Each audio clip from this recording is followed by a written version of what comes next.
महाराष्ट्र में शिवसेना सरकार अल्पमत में है और बीजेपी सांसद का कहना है कि शिवसेना ने अपने मूल्यों से समझौता किया और उसी का खामियाजा उसे आज भुगतना पड़ रहा है। महाराष्ट्र में जो कुछ भी हो रहा है उसके लिए जिम्मेदार और कोई नहीं, केवल शिवसेना है। सुनिए और क्या कुछ कहना है बीजेपी के राज्यसभा सांसद डॉक्टर अशोक वाजपेयी जी का। महाराष्ट्र में सियासी घमासान जोरों पर है। इस पर बातचीत करने के लिए हमारे साथ मौजूद हैं भारतीय जनता पार्टी के वरिष्ठ नेता और राज्यसभा सांसद अशोक वाजपेयी जी। महाराष्ट्र में जिस तरीके की स्थितियां बनी हुई हैं, कांग्रेस समेत तमाम पार्टियां बीजेपी पर आरोप लगा रही। नहीं, भारतीय जनता पार्टी का लेना देना नहीं, ये महाअघाड़ी का आंतरिक कला है। और जब विभिन्न विचारों के लोग इस तरीके से कुर्सी के लालच में एक मंच पर आते हैं, तब यही हश्र होता है, क्योंकि इनका वैचारिक गठबंधन नहीं है। विचारधाराएं सबकी अलग हैं, वैचारिक सोच सबकी अलग है, लेकिन केवल कुर्सी हासिल करने के लिए एन केन प्रकार भारतीय जनता पार्टी को जो वहां की स्वाभाविक दावेदार थी उसको रोकने के लिए एक गैर अलग अलग विचारधाराओं के लोग इकट्ठा हुए। तो उसका हश्र यही होना था कि इस तरीके का जो बेमेल गठबंधन वो लंबा नहीं चलता।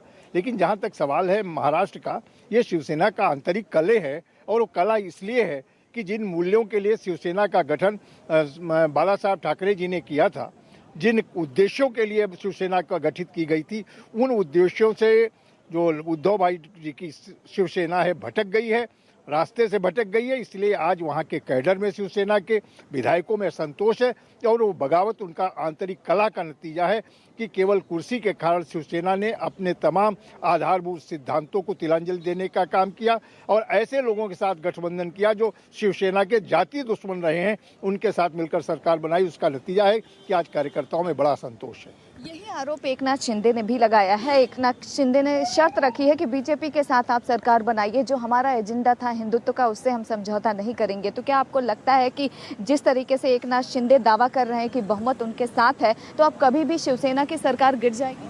देखिए, शिवसेना की सरकार तो अब अल्पमत की सरकार हो चुकी है, क्योंकि जिस बड़ी संख्या में विधायकों ने बगावत किया है तो उसके बाद शिवसेना की सरकार का कोई नैतिक अधिकार नहीं रहता सत्ता में रहने का। लेकिन सत्ता का मोह ऐसा है कि जिसमें सिद्धांतों से की तिलांजलि देकर किसी तरह से कुर्सी से चिपके रहना चाहते हैं, लेकिन वो बहुत दिन तक लोकतंत्र में बहुमत खोने के बाद कोई भी पार्टी सत्ता में नहीं रह सकती और आज उसका नतीजा सामने दिखाई पड़ रहा है। लेकिन आखिरी सवाल सर, क्या बीजेपी के पास यदि नंबर्स आते हैं तो बीजेपी सरकार बनाने का दावा पेश करेगी? देखिए, ये तो नैसर्गिक रूप से अगर आप देखें कि बीजेपी और शिवसेना ने मिलकर चुनाव लड़ा था और जो जनादेश मिला था वो भाजपा के नेतृत्व में बीजेपी और शिवसेना की मिलीजुली सरकार बनाने का जनादेश मिला था। लेकिन उद्धव ठाकरे जी ने उस जनादेश का अपमान करके जिस तरह से महाअघाड़ी बनाकर सरकार बनाई, जनता में, कार्यकर्ताओं में और पूरे लोगों में इसको लेकर के नाराजगी रही, आक्रोश रहा है, वो उभर करके सामने आया है। और अगर शिवसेना का जो बहुमत है भारतीय जनता पार्टी के साथ आएगा तो भारतीय जनता पार्टी अपने दायित्वों को निर्वहन करने के लिए तैयार है। वक्त देने के लिए शुक्रिया। तो आप सुन रहे थे अशोक वाजपेयी जी को, जिनका साफ तौर पर कहना है कि स्थितियां जिस तरीके से महाराष्ट्र में बनी हैं, जाहिर सी बात है शिवसेना की सरकार, महाविकास आघाड़ी की सरकार फिलहाल अल्पमत में है। देखना ये होगा कि अब क्या होता है महाराष्ट्र में। कैमरा पर्सन सुनील के साथ ममता चतुर्वेदी, जनतंत्र टीवी, दिल्ली।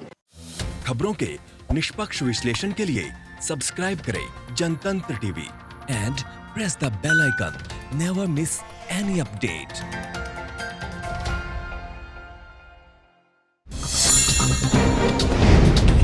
डाउनलोड कीजिए जनतंत्र टीवी ऐप को, जो कि अवेलेबल है गूगल प्ले और ऐप स्टोर पर।